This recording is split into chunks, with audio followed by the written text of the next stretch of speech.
E agora a gente vai partir para o nosso segundo grupo de plantas, que são as pteridófitas. Tranquilo? Vem comigo no slide então. Vamos lá, pteridófitas.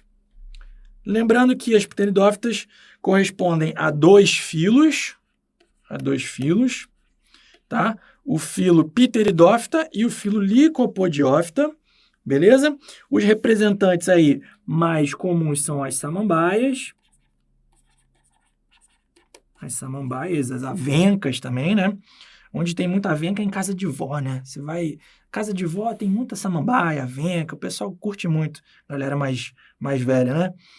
E a gente tem aqui licopódios também, e aqui são equisetos, né, que são cavalinhas, tá? Mas realmente as mais representativas são as samambaias e as avencas. Essa figura aqui, isso é a forma como a folha da samambaia, ela se origina inicialmente, né? Isso aqui é uma estrutura que a gente chama de báculo, porque ela surge assim, enroladinha, né? Isso vem esse nome báculo vem daqueles cajados do pessoal da igreja, né? Que tem essa ponta assim enroscada. Aí o povo achou que era parecido e resolveu chamar essa folhinha aí de báculo, tá? Apenas uma curiosidade biológica. Sensacional. Vamos lá. Então, características básicas das pteridófitas. Já são, então, plantas vasculares. Surgem os vasos condutores de seiva, beleza? O xilema e o floema. Lembrando que o xilema vai conduzir a seiva bruta e o floema vai conduzir a seiva elaborada, tá? Consequentemente, nós temos também tecidos de sustentação, sendo o xilema um próprio tecido de sustentação devido à presença de células lignificadas, tá? Então, a lignina ela vai contribuir para essa sustentação das plantas. Consequentemente, pessoal, olha aqui para mim. Consequentemente, essa sustentação e esses vasos condutores de seiva permitem que essas plantas já tenham um tamanho maior quando comparadas às briófitas. Inclusive, no registro fóssil, a gente encontra lá no Carbonífero pteridófitas de muitos metros de altura. Elas eram as plantas dominantes naquele período, né, formando grandes florestas de pteridófitas. Inclusive, nós temos um registro fóssil bem extenso em relação a isso, né? Então, veja que esse surgimento, essa novidade evolutiva dos vasos condutores de seiva consegue, então, dar a possibilidade para esse grupo de plantas atingirem tamanhos maiores e, consequentemente, também ambientes diferenciados, uma vez que você começa a se desvencilhar um pouco da presença de ambientes muito úmidos, beleza? Porque os vasos condutores de seiva aumentam a eficiência do transporte de nutrientes. Isso faz também com que essas plantas acabem tendo tecidos diferenciados e órgãos diferenciados. Agora, você tem raiz, você tem caule e você tem folha. Então, os nutrientes serão absorvidos pelas raízes, que são especializadas para isso.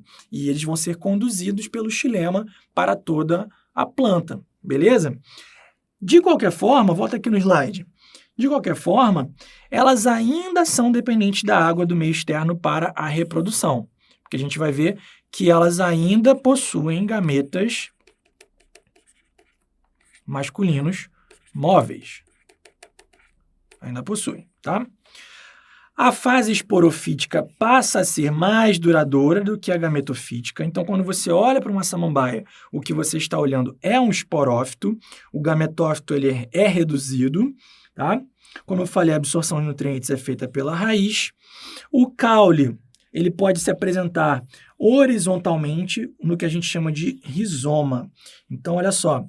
Quando a gente vê uma estrutura de uma samambaia, aquilo que a gente vê para fora da terra são só as folhas, tá? O caule, na verdade, ele é subterrâneo.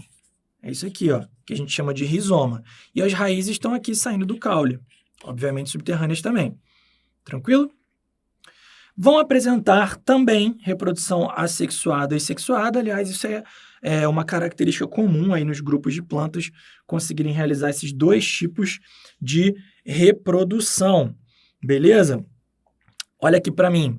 Quando a gente fala, então, de reprodução assexuada em pteridófitas, isso pode acontecer também pela fragmentação. Se eu pego uma samambaia, fragmento ali o rizoma com algumas folhas, transplanto para outro vaso, ela vai dar origem a um novo indivíduo. Então, isso é uma forma de reprodução assexuada muito comum em pteridófitas. E de forma natural também. Se você tem um rizoma lá, né, subterrâneo e por algum motivo natural, uma parte do rizoma se fragmenta ou até mesmo apodrece, você tem uma separação de dois indivíduos que vão continuar sobrevivendo tranquilamente. Então, a reprodução é assexuada nesse caso, e a reprodução sexuada é o que a gente vai ver agora. Aliás, pessoal, quando a gente fala de grupos de plantas, acaba que as características mais importantes acabam sendo as reprodutivas, não é verdade? Que vão diferenciar bastante aí os grupos, além da presença ou ausência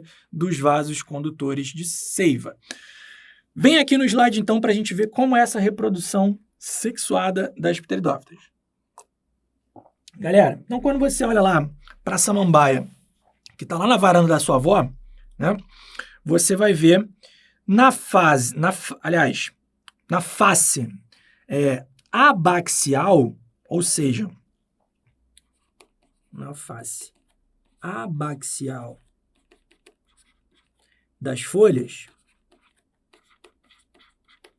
que é o quê? A parte de baixo das folhas, né? Ao contrário da face adaxial, que é a parte de cima. Então, você vai ver na parte de baixo das folhas essas estruturas, né, essas bolinhas de cor castanha, que são os chamados soros. Soros. Cada bolinha dessa aqui vai ser aí um soro, tá? E aí, no interior desses soros, a gente vai encontrar, que seriam esses aqui, ó, isso aqui seria uma estrutura dessas. No interior desses soros, nós vamos encontrar essas estruturas chamadas esporângios. Então, olha aqui para mim. Galera, se a gente está falando de uma planta cuja fase predominante é o esporófito, significa que essa planta ela vai ser diploide. Consequentemente, o esporófito gera esporos por meiose, tá? Então, esses esporos estão ali. Aliás, os esporângios que estão ali nos soros, no interior desses esporângios, você vai ter células diploides sofrendo meiose, gerando esporos, ok? Esses esporos, então, olha aqui de novo no slide, esses esporos serão liberados no ambiente, tá? Esses esporos haploides serão liberados no ambiente e darão origem germinando, né? Darão origem a novos gametófitos, tá? O gametófito das pteridófitas, ele também é chamado de prótalo ou protalo, tá? É o gametófito da pteridófita. Então, a gente vem aqui de novo, ó, esporófito maduro, os esporângios na face abaxial das folhas, né? Nesses esporângios acontece a meiose, produção de esporos, os esporos geram gametófitos. Esses gametófitos, também chamados de prótalos, no caso da samambaia, eles serão gametófitos hermafroditas, tá? Eles serão gametófitos hermafroditas por quê? Porque eles possuem estruturas reprodutivas tanto masculinas, aqui ó, os anterídeos, quanto femininas, os arquegônios, tá? No mesmo gametófito, ok? E aí, esses anterídeos produzirão no seu interior, por mitoses, né? Vão produzir os gametas masculinos, que são os anterozoides também, assim como nas briófitas, né? E no interior do arquegônio, nós teremos o gameta feminino, que é a oosfera. Já está até escrito ali, né? A oosfera. Mais uma vez, o que o anterozoide quer? Ele quer chegar na oosfera. E para que isso ocorra, é necessário que exista um ambiente aqui aquático, é necessário que exista água para que esses anterozoides flagelados, móveis, né? Aqui, ó, flagelos, nadem até chegarem nas oosferas. E aí ocorre a fertilização ou fecundação, gerando o zigoto diploide. Esse zigoto diploide da mesma forma que acontece lá nas briófitas, ele vai iniciar o seu desenvolvimento no interior do arquegônio, né? Então sendo nutrido ali pelo gametófito, né? E aí vai gerar um novo esporófito. Por fim, esse gametófito ele vai morrer, ele vai regredir e fica então o esporófito maduro, reiniciando o ciclo. Então olha aqui para mim. Pessoal, então tanto briófitas quanto pteridófitas ainda são dependentes da água do meio externo para a sua reprodução, uma vez que elas possuem gametas flagelados, tá? Então, o anterozoide vai chegar na noosfera, vai fecundar, vai dar origem a um zigoto, que por sua vez se desenvolverá, formando um novo esporófito. Agora, tem um detalhe importante. Como nós estamos falando aqui de samambaias, as samambaias, pessoal, elas produzem apenas um tipo de esporos. Então, elas são plantas que nós chamamos de homospóricas, tá? Os esporos são todos iguais. Porém, existem outras pteridófitas que são heterospóricas. Elas produzem esporos diferentes. E aí, é interessante que você compreenda de uma vez essa ideia, porque isso vai ser uma condição ali reinante nas gimnospermas e angiospermas que nós vamos ver a seguir. Então, para isso, dá uma olhadinha aqui nesses dois ciclos. Olha só. Então, a homosporia é o processo que a gente viu ali nas samambaias, tá? Os esporos são todos iguais, geram um gametófito hermafrodita. Esse gametófito hermafrodita possui arquegônios e anterídeos, né? Nos anterídeos você vai ter a produção de gametas masculinos, nos arquegônios, gametas femininos, ocorre então a fecundação. Beleza? Já em plantas heterospóricas, como é o caso de outras pteridófitas e também das gimnospermas e das angiospermas, o que acontece é que você vai ter dois tipos de esporângios. E aí a gente tem que estabelecer uma coisa aqui, de uma vez. Sempre que eu falar aqui de micro alguma coisa, eu vou estar me referindo a estruturas masculinas.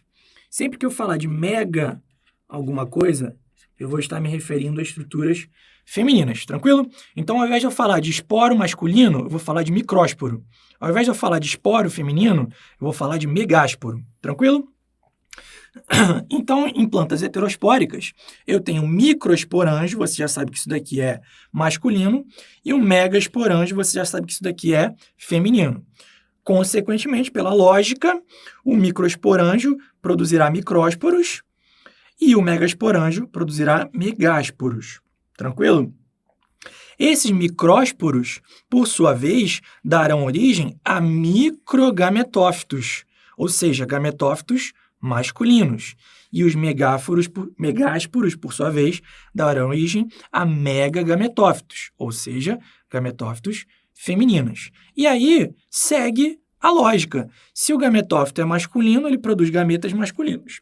Se o gametófito é feminino, ele produz gametas femininos. Esses gametas se encontram na fertilização, gerando um zigoto que dá origem a um novo esporófito. Então, repare a diferença. Olha aqui para mim. Em plantas homospóricas, você vai ter gametófitos hermafroditas.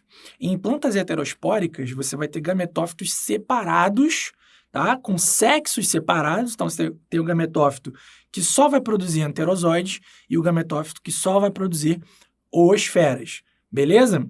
Então, isso vai acontecer em alguns grupos de pteridófitas, não nas samambaias, e vai acontecer nas gimnospermas e nas angiospermas, que nós vamos ver em seguida, ok? Volta aqui no slide para a gente finalizar aqui com algumas imagens.